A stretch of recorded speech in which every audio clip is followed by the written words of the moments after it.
Hi guys, I'm Thomas Moran and I'm a professional gambler, and in today's video I want to give you guys an insight into how I pick my big price winning golf bets. I want this channel not only to give tips just on any events like any horse racing, boxing, tennis, etc., but I want to actually show you how you can go by yourself, and if you don't need to look at any tips, and I can show you how I do it, and then you can add on to that if you want to take some of the tips that I give you of how I pick my winners, and then you guys go on and research more and do a better job than I do. But this wants to give you a base on how you can pick out of 150 players in a field, you can pick 3 or 4 golfers that you think at massive prices.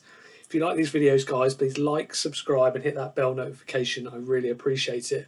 So when I'm looking at a golf event, any golf event, you know, I love the majors. The Masters is coming up, going to be doing a video on that soon. But when I look at any golf event, for the European Tour, Sunshine Tour, the Champions Tour, or the PGA Tour, which is where I mainly do my betting, it's quite a daunting prospect to be looking at 150 plus golfers. And if you don't know that much about golf, I mean, I've been betting on golf for 20 odd years, and sometimes I was betting every single week, maybe 3 tours. So this is, for me, this is very sort of normal work. But if you're new to it and you go, oh, who's going to win the Masters? You don't really have a clue. You just look at the top of the market and you think, oh, Rory's won his last 2, or he's done well here. I want to give you a bit more information on how you can really dial down into picking these big price winners, because I'm not so big on the sort of 8 to 1s, the 4 to 1s, like back in the day when I used to back Tiger Woods at 3 to 1 and he couldn't be beaten. It's a different game now. And I want to show you guys that you can pick winners. There are winners at 400 to 1, 500 to 1, 1,000 to 1. I've done them. I've had winners at those prices and they can be picked. But what do you do when you look at a golfer, and how do you get all the information? Time is money. And in this game, not a lot gets talked about that. But if I really wanted to pick a winner of a golf event, I could probably spend a few weeks going through all 150 players, all the stats, everything you could do, I could look into, and then I might come up with if I get lucky, the winner, and it would all be good, but that's going to take forever. So time needs to be shortened, and I haven't got time to look through everything. So sometimes you need a summary of these situations, and then you need shortcuts into how to pick the winners. So my first thing I always do, there's 2 websites, and I'll show you them both, but Dave Tindalls, I look on his Twitter. I couldn't find it on my Chrome browser here because I'm not signed into there, but this is his this week coming up, started yesterday for the Houston Open, but he does it every week. And what's so good is the summary from Dave Tindall. He giving you his picks, that's fine. I don't normally follow a lot of the picks because it's just not the way I normally bet. We bet differently, but he's so good. If you can see here, he'll give a very brief rundown of each player. So if you are on quickly, you just wanted to back 3 players, you just wanted a bit of interest to watch, there you go. But he'll give a brief history of the Houston Open. He'll say, when it was started, big important things such as it was redesigned in 2019 by Tom Doak, and he doesn't mention it here, but Brooks Koepka helped him redesign the course. So actually form prior to 2019 for this isn't as relevant as he says there. Even in editions 2020, 2021 and 2022 can't be married up this week, as they're all held in November, whereas this is obviously in March this week. But the last 3 years, I believe, 2023 and 2025, there wasn't one 2024, are good indications for the form. He also mentions who won last year and what different factors were really important. Just a brief summary here. Stephen Jaeger won the title and driving distance was definitely a factor. Brilliant. So already we know that driving distance is going to be a big factor. He said also around the green is often poor relation in the strokes gained stats, but showed up stronger than approach, which is highly unusual. So he'll just give you these little tidbits, and you don't have to go through look at the course. You don't have to do all these things. He'll give you a good summary, and then you can go on there. You've got a lot of information in a very short period of time, and you're ready to start your journey. Also, another brilliant website for golf is Golf Betting Tips, and they do a similar thing. They'll probably go into a bit more depth, but they go into a bit more depth so they'll give you tips just like Dave Tindall, but at the top of this here, they'll explain about what happened last week. So they bet every week. You know, they say Victor Hovland won here last week, so I'll give a brief interview of that. But you can go on to then hear about the course detail, course guide from the Houston Open, and it says it used to be a par 72, it's now par 70, and it's 7,475 yards. So already it's a massive, massive golf course. A lot of golf courses that are short will be, say, a par 70, and it might be 6,800. I'll be looking for shorter hitters there. With something like this, where you've got par 70, 7,475 yards, similar to the Masters in length, you'll be looking at the driving distance being a massive, massive play. It's very rare that short hitters do well on courses that are really long. Brian Harman's a great example. When he popped up at the Open, I was on him at 150 to 1. Am I a genius for picking 150 to 1? No, but you had an unbelievably great player whose form was really good in long distance competitions, but then he comes to the Open, which isn't that long, or wasn't that long that year, so his price should never have been 150 to 1. It should have been nearer, probably 70 to 1, and I think he won by about 8 shots. He was miles clear going to the last round. But it's little tidbits like that that will really help you pick your golfers week in, week out. So going back to Dave Tindall's tips here for the betfair, like I say, he gives a brief history, but then he'll give a really good tip like Jason Day, and he'll explain why, you know, 3 wins in Texas, playing well enough this season to add to a 4th. And on the contrary, for me, why I wouldn't be backing Jason Day this week is if you go to the golf betting tips, you can look at the Combi Stats, and you can type in Jason Day, and it will just give you a very quick run through of his last probably 8 starts, where this was his last start in 8th, then he was 50th, 13th, 32nd and 3rd, and then 40th. Dave's tipped him up at 33 to 1.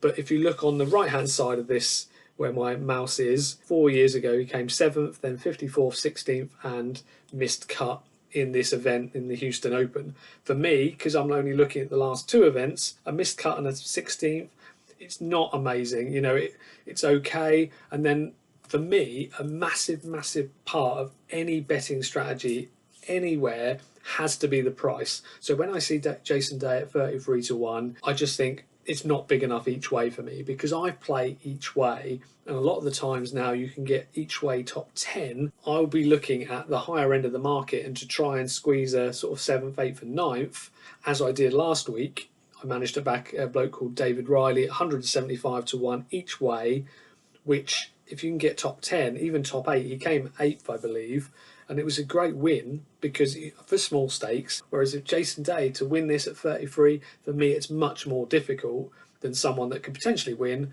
but is going to come each way. So you can read Jason Day's tips, and Dave Tindall's got a great record. He's in profit over the years. I've been following him a long, long time. 18 years I've been following him, but I don't actually I don't agree with his tips, but I just don't do his tips because usually they're at the shorter end of the market, and for 33 to 1 I'll really need someone I really, really fancy. But he'll give you a lot of information here again, and you might actually read it and go, yeah, can't argue with that. That's definitely someone I could be backing. And his last tip was a much bigger price, and actually out of the 3, that would be, if you can get a bit bigger price on Victor Perez, that's someone I would be backing, more likely to be backing. I didn't actually back him this week, I will tell you my selections, but he came, you know, it was not great form until the last 2. He's come 18th and 22nd, and he came 17th last year. That's kind of my style. That would be enough for me to go, okay, could be worth a small bet above 100 to 1. If it was around 125, 150, I'd be backing that. There's no difference, and I haven't even read this tip completely yet. Obviously you guys can. So that would be my initial start. Look at Dave Tindall's selections and his summary, and then you can go from there. Then I would go on to golf betting system, and this is their homepage, and you can see they have the Hero Indian Open, that's the DP World Tour. You've got the Valero Texas Open, which I believe is next week, and you've got this one which is live at the minute, the Houston Open that I'm talking about here. And they have tips, they have stats, they have Combi Stats.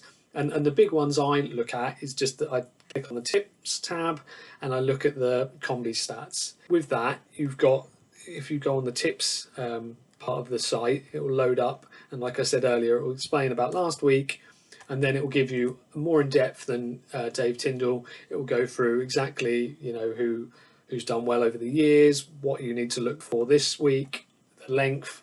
It goes into serious detail, and if you really want to be good at this, guys, I would say to anyone, please look into as much as you can within a time period where that works, because it's like I said earlier, if you want to spend all week doing it, you know, you've got to be betting quite big, and you've got to get the winners to make it count. You know, a week's wages might be 400 quid, you might be £400 down before you've even, you know, actually put a bet on. Whereas I try and be as specific, and I try and go through as much as I can as quickly as I can. So I might be able to look for a tournament maybe an hour and a half. That's not so bad. If I was on an annually wage or an hourly wage, let's say £15 an hour, and I can do it in an hour and a half, it's not too bad, £22.50. But if, you know, if it was different and I was spending a lot of time, like I said earlier, I could be £400 down, and then you can lose on the bets as well. So my style is much bigger each way bets, and I try and cram as much information in as I can. It's easier for me, having bet on this stuff for 20 odd years. I know a lot of this stuff. I watch it day in, day out. So I'll know a lot of information that I don't need to read here.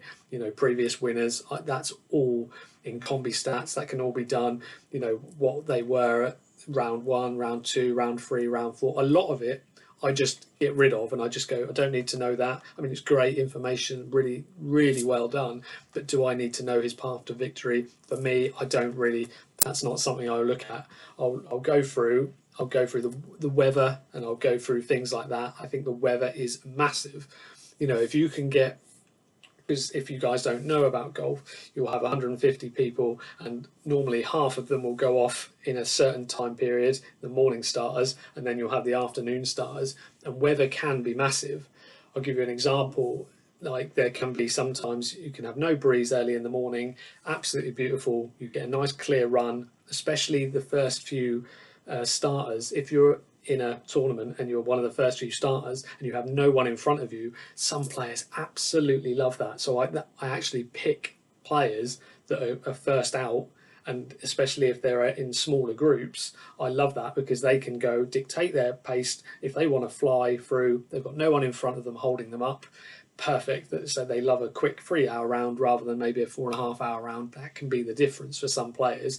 They can sprint through, and that can be a thing.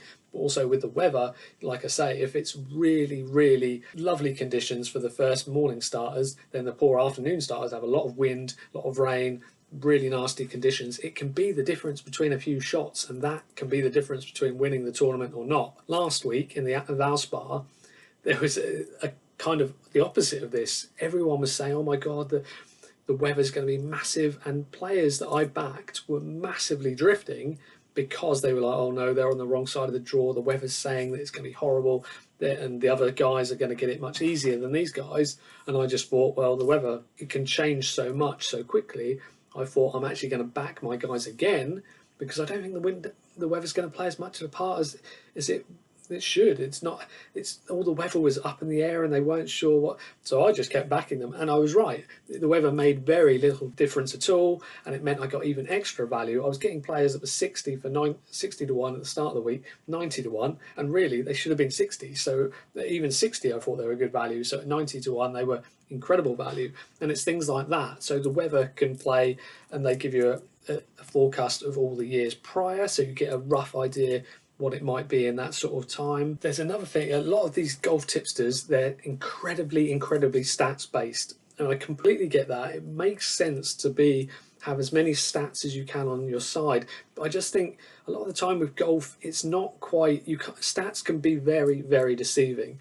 I can watch a golfer and I think, oh my God, that was just hideous, and then the stats can kind of overlook that, and they go, oh, they putted really well, they did this, but actually they might have had 2 really bad holes, but yet the stats won't. They'll just have a flat stat from the day, 28 putts or whatever, and that's the putts. But there might be some days where some people just hole everything, and the stats look unbelievable, and they skew the rest of the stats over the last 4 runs. Over maybe a few years, the stats might be worthwhile, but people are so big on stats like for that, whereas I'm massive on my course form.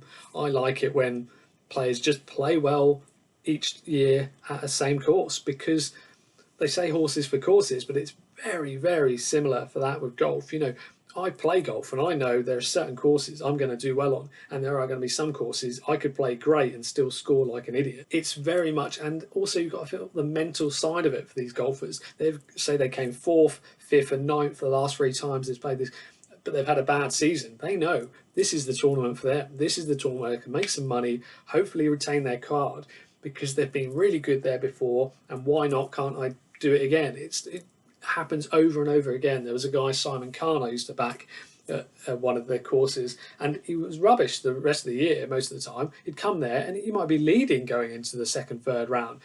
You know, it's just a funny game that you can't get rid of the mental side of things either. Another brilliant thing this site does is it mentions what the professionals have said. So they've got Stephen Yeager, who won it last year, and they'll give a little description, couple of paragraphs about how he found the course, what he thought was good. And it's so good to get an insight into what the players are thinking. When Twitter first started around sort of 2007, I was actually messaging golfers and asking them. It was so weird because Twitter was so small. You could ask certain golfers, quite big golfers, and they might reply to you with, yeah, went there in the practice round and the rough was really high. And now with YouTube, you can look at some of these, like you might be able to look at the Masters now and you know exactly the condition it's in certain other majors. You know exactly what they're going to get. So you can all factor these kind of things into your betting strategy. You know, if someone's saying, some golfers will come out and say they really don't like the course, they really struggle around there, it's ridiculous, and you've got to factor that in as well. You know, of course you want to do this as quickly as possible, but there's a lot of stuff here. There's really, really good information. Scottie Scheffler talking, Jason Kokrak, you know, a lot of them might be saying it's a bomber's course, if you're short round here it's going to be tough, you know, and just little things like that. You can add those notes, you can write that down and go, okay, that's another thing I'm going to write. Then at the bottom of this page, this is all one page with all this information, incredible information there, they'll tip up a few golfers that they fancy, and it's interesting to see what they see and what I see. So someone like Aaron Rai at 2.5 points at 22 to 1, they explain why. You know, he's playing great and, you know, he likes it round here, I believe. But for me, just using this Combi Stats from Golf Betting System, and it's all free, guys, I would look at Aaron Rai. Already the prices, I'm thinking 22 to 1, he's got to be a bit of a standout for me. And I would say the season's not been amazing. You know, his last 3, he's played really well, 14th, 11th, 4th. Then he's gone 37th, 40th, missed cut, 15th. So it's the last 3 have been good, but prior to that, not so good. And his form round here is good, but not amazing, like 7th, 7th, 19th. And you're getting 22 to 1. For me, I would need much bigger than that to back someone like Aaron Rai. But they've tipped him up, I believe, as is their main selection, 2.5 points each way. And like I say, I haven't read all of this, but that's fair enough. But for me, that would be a no bet. Taylor Moore, as Dave Tindall tipped him up. Interesting that both tipped him up. Again, I wouldn't have been backing him at that price, but he did withdraw. Jake Knapp, I looked at this. I actually backed him last week and he missed the cut. Would I, at a much bigger price, would I be backing him at 75 to 1? Just from my knowledge of last week and prior, he missed the cut here last year. He is a bomber though, so but I thought a bomber might do well last week. He didn't. So again, 75 to 1. It's getting into that remit where top 8, top 10 places. I'm getting there, but I'd rather see him at 120 plus to 1 to be backing him here with only one course outing and he missed the cut. But you know, it's in that sort of zone where I can see why they tipped him up. But again, then I looked at Kevin Yu. Again, we'll go and have a little look. He's not played here before, which I just don't like that. You know, of course, people can come here and play and win. I've just never liked that. I want a bit of course experience.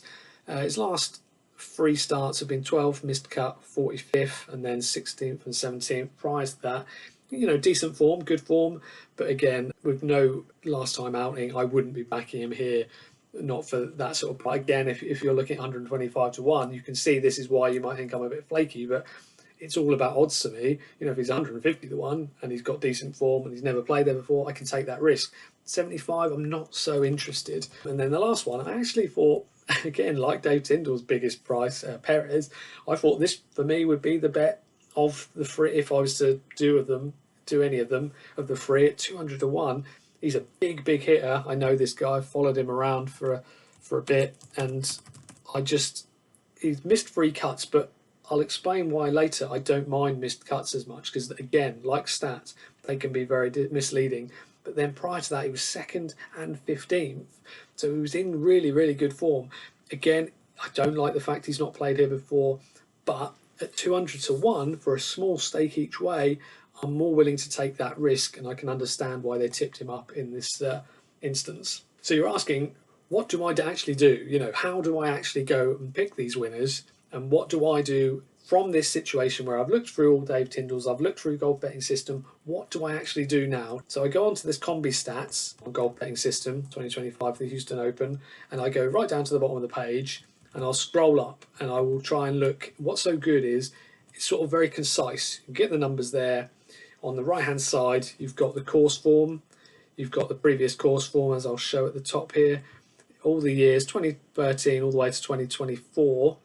Then it will show you the odds of the player, the bookmaker has the odds and an offer, and then on the left hand side it's the player's form of its last 12 starts, and it will go from right to left will be its last run to 12 starts back will be 12 weeks back essentially. So I'll scroll right down to the bottom and I'll be trying to work my way up and see if anything takes my eyes straight away. So the first guy I would have looked at, just out of interest, because he's obviously a massive price, is a guy called Vincent Whaley. And I would then go on the BGA golf website and I'd type his name in, and then I would just look at a little bit more of his form, because it's not quite good enough for me just off that to go, okay, 251, we'll have a look at that. I'd need to do a little bit more research. So I'd go onto the PGA website, go to players, and then there's a tab here called results, and I would just look here, and then I would go down to this year, 2025, and then it comes Mr. Cut at the Valspar last week, Mr. Cut the players, comes 16, 32nd, cut, and it's just not quite good enough for me just off that, even though he came 15th 3 years ago. Here, the miscut last year is just not enough. Even at that price, I need a little bit more to be looking. And then I'll just scroll up from here, look at Pat and Kinsaya, I'll look at Raphael, and I'll try and find guys on this right hand side, some people that have got some decent course form, and the price kind of reflects that, and then they've got good form on the left here. And even in a 150 runner field, you can still find them. So I'll scroll up, and it won't take me very long to see if anyone. And my first one, and funnily enough, it was my first pick of the week. It's a bloke called Joel Damon. Last year he missed the cut, but the time before he came 9th there, which is really good, and came 5th the time before. He is a streaky player. If any of you guys have watched the Netflix documentary, you'll see they talk through him, and it's interesting. Him and his caddy are best friends and have been since high school. It's a great story, and he still lacks confidence, which is bizarre for one of the best players in the world. But when he's on, and at the minute, you know, this season's a bit of a strange one, because about 6 starts back, he came 9th, then he missed the cut, then he came 6th, then he came 32nd, 54th, and he missed a cut last time out. And I thought if he's going to be around about 150 to 1, which he was, that is about on my limit. What tipped me over the edge with Joel was the fact that he was going off first. So he was in the first group yesterday, and I just thought, for me, that's good enough to have a little look. And 150 to 1, a small, because you've got to realise I might have 3 150 to 1 bets, but I might have £10 each way on one, and I might have £2 each way on another. It's not like they're all going to be the same because they're all the same price. I like Joel, but you know, his recent form hasn't been amazing, as I'm about to show you here. It's been, and he is streaky, it's been good but not great, but still, the fact he's got such good course form, that for me overweighs the kind of recent form that he's had.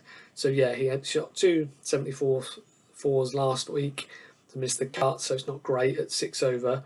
Then he shot a lovely 66 at the Players, came tied 54th, which is good. 32nd the week before, then tied 6th with some brilliant scoring there, -17 the week before, missed the cut then, and then at the Farmers Insurance shot 2 under to come tied 9th. So actually, you know, it's not a bad start to the season.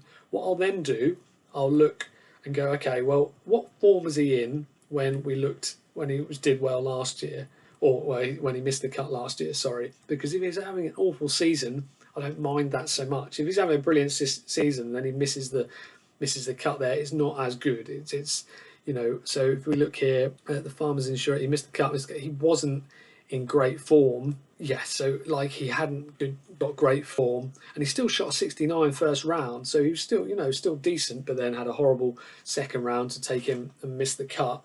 But so I would have looked at that last season. I probably would have avoided him last season. But then you look at the 9th he came the year before. I can't remember if it was this year or the year before that wasn't. They didn't play the Houston. I think it might have been the year before.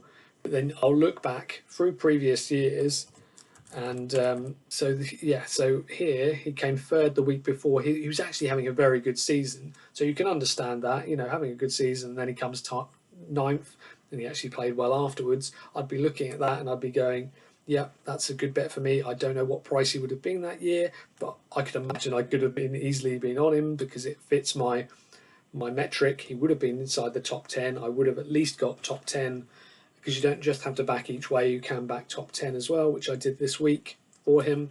And then the Houston here, where he came tied 5th, he wasn't in brilliant form going into that 51st, 24th and 45th. You know, not amazing. It's good, but it's not amazing. And then you can see he came tied 5th, then 29th, 28th. So, you know, he was sandwiched in a load of rubbish, really, and then he came 5th. So that's why I backed him this week. He shot 1 over first round, not great. He's got to do some work to make the cut, but 150 to 1. He was actually 250 to 1 on Betfair to win, and you can then back top 10s and top 20s, whatever you want to do from that, or you can just back each way with the bookies. Then there's a lot of players here that missed the cut, haven't played there, and Alex Smalley is my next bet. It was just on the cut-off. I believe he was 80 to 1 on Betfair to win the tournament, and I just liked again his form. He missed the cut last week, but before that he was 14th, 18th, 10th, 21st, and then missed cut 11th, 16th. I mean, he's not coming outside the top 21 very often. 2 missed cuts, but apart from that, all inside the top 21. That's incredibly good form, especially for a smaller ranked player. Missed the cut last year is not ideal, but then a 4th and a 15th. That for me at 80 to 1, around that price on Betfair, I was happy to have a go. Again, what I did was, like with Joel, I typed in his name here, looked through the form, and then just thought, yeah, that's my number 2 on the list. Then again, from the Combi Stats, I'll go back up, look for you. A lot of these players are missing 2 cuts and not played there before. Doesn't mean the Hogarths can't, they're great players, can't do well here, but I haven't got time to look through all of these players and, you know, search them all. I've just got to find some that potentially could be massively underbet and overpriced, and then go from there. Adam Hadwin, I backed him last week. Unfortunately, he missed the cut at a very big price, 225 to 1. I was going to back him again this week. I think he shot 1 under yesterday. I didn't back him this week, but he was borderline. He just hadn't quite showed me enough. You know, you've got massive sways here of never played the course before, which I think is so key. I don't know what other professionals do, and I don't know how my strategy would link up to theirs, but I don't like it when they haven't played the course before. Golf isn't easy. If there's little whales here, there's bunkers you don't want to get into and all this. And for these kind of tournaments, I can't imagine they do too much research. If it's the Masters, people will go there. I remember Jordan Spieth, before he won his first tournament, he had a computer game where in his house, so he'd play the Masters constantly, and that people laughed at the time, but my God, did it work. He knew exactly where to hit shots and where not to. And whereas with these guys, they'll turn up to here blind, and they probably won't, you know, do loads of research, like I say, and they'll come here, and it can be a tough old game. You know, if you go there blind and just hope you play well and hope your game takes you through, I'd rather someone's played there a few years, knows the ins and outs, and then we'll go from there. So I'll keep scrolling up until I find anybody else. The next one I found that I thought was an interesting price, interesting, better, massive price, was Trey Mullinax. Crazy story about this guy. He actually he got hit by a golf ball a few years ago, and he pretty much ended his career. They said he was never going to play again. He was brilliant before, and I was backing him, and he was getting placed. I got a place second. He came at 300 to 1 prior to that. But he's starting to come back into some kind of form. And again, they're always chucking around 300 to 1 at you. It says 200 to 1 here, but that's not accurate. I actually backed him this week at 450 to 1 just for a couple of quid, and did him top 10, top 5. and things like that for small stakes. And yeah, he's played here a couple of years ago. He came fourth. He's missed the cut twice prior, which isn't great. Obviously, I know that, contradicting myself about the missed cuts, but at least he's played there 3 times. And obviously once would have been before the accident, I believe. And he knows the course. He's come fourth there, and he wasn't playing very well when he came fourth. His form at the minute is not amazing, but it's not terrible. 61st, 16th, missed cut, 32nd, missed cut, and 18th. You know, there's some good stuff in there. And with that fourth there, if you're going to give me 300 to 1 for a very, very good player who hits the ball a long way, for me, that's an absolute great bet. And like I say, that was my third bet of the whole tournament. I mean, a lot of people would say, you know, why aren't you backing people like Mcilroy? Look at the form, 4th first, 17th, 15th first, amazing form. He's only played there twice, top place many, many years ago, was 7th. For me, you know, I think he was 13 to 2 come the off, and he won last week. This is a tune-up for the Masters for me. This is not him going, I need to win this and I need to keep pushing forward. This is I'm going to knock it around. I'm going to try and practice things on the course, which I don't like. I don't like the idea that they're practicing for something else. He could easily go and win this. He's playing amazing. But with Scottie Scheffler in the field, Rory McIlroy 13 to 2 on a course he's never really played / done that well at. It's not for me. And then Scottie Scheffler, again, you know, it's been a funny year for Scottie, because, you know, he was winning a lot of tournaments prior to this, but this year 9th, 25th, 3rd, 11th and 20th. I mean, he's been getting angry, he's been really agitated, and he's still playing amazing. You know, there's still great stats, and his recent form here is good. You know, 2nd, 9th, 2nd, 32nd and 28th. I mean, if he's priced anyway much bigger than what he is, then I'm going to be interested in someone like that each way. When you're getting 7 to 2, you know, 7 to 2 was Tiger in his prime, and I'd be lumping on just win only. I would never bet each way with Tiger. Obviously, I'd be lumping on, no problem. But here, Scottie Scheffler, he's had problems. His last 2 starts for him are pretty bad, 11th and 20th. I'm not going to be backing a guy at 7 to 2. And as you can see here, funnily enough, he did actually shoot the best round of the day. He shot, I think he shot. He must be under par today. I think he shot 4 under yesterday or something like that. So he's obviously in the lead at the minute.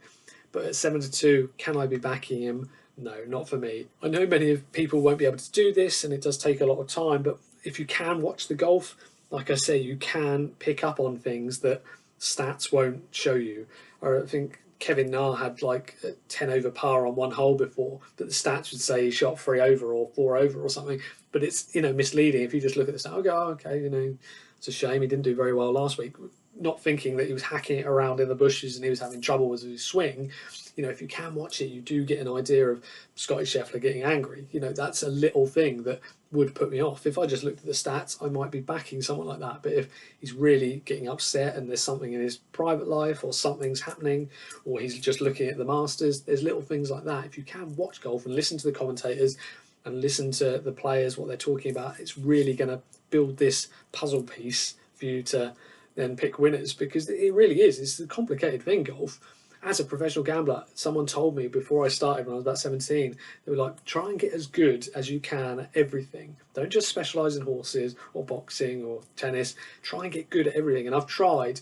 Golf isn't my top sport that I'm good at. Boxing by miles is my sport where I really feel very comfortable and very confident in. But with and horse racing, I'm good. I'd say I'm good to / very good at golf, but boxing is miles clear. And then other sports, you know, tennis, I'm okay. Football, I'm okay. But with this, if the better you can get at these kind of things, the more you do it. So I've had 20 odd years of betting on this stuff. You just pick things up as well. You know, even if you don't bet, even if you're just interested in for years to go to watch, and then you can watch reruns of the Masters of 2020 and 2019 and things like that.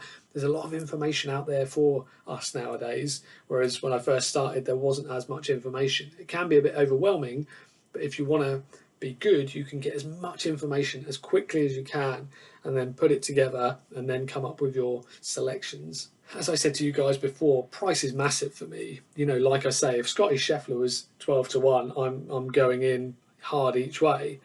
But he's obviously 7 to 2, and will he win it? There's a good chance he will win it, especially now after the first round. But I can't be betting that big. The bigger the price is, the less risky it is. I know that sounds a bit daft, but especially if you're betting each way. You know, if Trey Mullinax is 300 to 1, but he's a much less risky than if he's 150 to 1. I put double on if he's 150 to 1, if I really liked him, than I would at 300 to 1. And that's, you know, gambling isn't this kind of, you just got to win big and then you can coast. You know, you've got to kind of win gradually, and you've got to try and keep winning, essentially, getting these EV bets where, in my opinion, probably Mullinax was maybe 150 to 1 shot, probably, and I'm getting, you know, I think his win price was 450 to 1 on Betfair. It means I don't have to bet very much. People will go, oh, you're a professional gambler, you don't bet very much. Well, you know, when you're paying at 450 to 1, you know, if Tiger Woods is 2 to 1, I need 200 odd quid to match that pound that I do on Trey Mullinax. So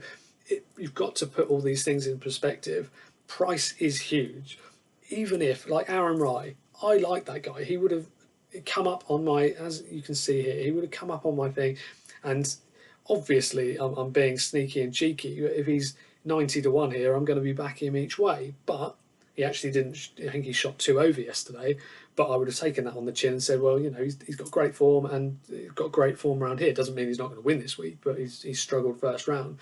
But at 22 to 1, no interest whatsoever. You know, you're probably, after losing your win bet, you're about 3 to 1 on the place. No interest for me, not at all.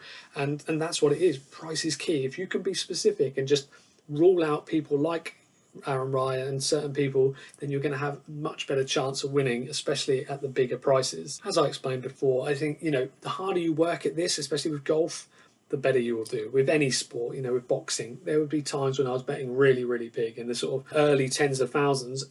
I would be researching maybe a boxing fight for 7 days, and then I would go in. Whereas I haven't got time to do that now, and I don't want to risk those kind of numbers, because it is very dangerous to be betting thousands of pounds. Why not bet in the tens and pounds, especially when I've been banned from all companies? So I need to work the other way, really. Instead of betting big at lower odds, I need to be sneaky and find, you know, have smaller bets at bigger prices. You know, when I backed Brian Harman at 150 to 1, you don't need a lot on, and you've made a good amount of money. And for him to win by 8 shots or whatever it was, it's even more ridiculous. You know, my each way value on that bet was huge. You know, a fifth of the odds at 150 to 1 is just absolutely mad. You're getting 30 to 1 on that winner. Then you get the win bet as well. It was just, so that's how I've tried to do it. As I used to bet Woods really big, I've now gone on to the more massive prices if I can. You know, I've had prices at 450 to 1, I had 1,000 to 1 winner before. They're there that you don't need much on, really not much on, to win money, and I think that's important. I can't remember who quoted this, but it was something like, the more I practice, the luckier I get. I mean, that's how I feel. Over the years, gambling has got much tougher because they're better at pricing up events. If there's a system, they'll shut it down. If there's what little tips and tricks, they'll find them out. But now, because I've been doing it so long, I've got all those memories of 18 years ago when this happened and what happened there. If someone's too clear, what do you do? It's all in there. You can't teach that sort of overnight, but I can give you these tips on how I go about week by week picking certain selections. You don't have to pick many. You could pick 1, you could pick 10. Golf is, you know, if you're batting at 100 to 1, you can pick 10 of them, and you only need sort of a few places, and you're in profit. So last point, guys, before I wrap up, is why do I not mind missed cuts? I think missed cuts are deceiving because, like I'll say here, we'll just use Joel Damon as an example. A missed cut here at the Sony Open in Hawaii in 2022, he was 3 under, he shot 69, 68, pretty good, and he misses the cut. It looks bad, but then there'll be a time where he shoots 80, 82, and he's missed a cut. Very different missed cuts. You know, MC is very general, and like you say, you could miss on the number. You could be 5 under par, but 6 under was the cut. Okay, another missed cut, that's 3 in a row, but actually 3 where he's played really well. He might have been 12 under par for the 3 tournaments, but he's missed every cut. And then there's poor old Angel Cabrera who's come back and can't hit the ball for toffee, and he's 25 over, and he's had 3 missed cuts. So missed cut, always delve in a little bit more. You don't need to delve in very much. You don't need to go into individual scores. I mean, that helps, but you don't need to. But yeah, why I don't mind missed cuts, and why sometimes players just need to have a break. You know, they might have played 10 tournaments, amazing, and then they've just run out of steam. It's a hard old slog. Some of these guys they'll play Thursday to Sunday, and then they might get back to the next tournament maybe on the Monday, and then they go again. It seems like, oh no, but they're doing whatever they love. Yeah, maybe, but this is still intense stuff. You know, you might be playing 4.5 hours. You'll be practicing before, you'll be practicing after. I can't imagine it's an easy game to actually have a bit of time off. You're in the gym sometimes working out. I hope you enjoyed this video, guys. If you like this video, please like, subscribe, hit that bell notification, and please, if you backed any golfers this week or any you like for the Masters, I'm doing a Masters video soon, so I'll upload that in the next few days. But most importantly, guys, take care.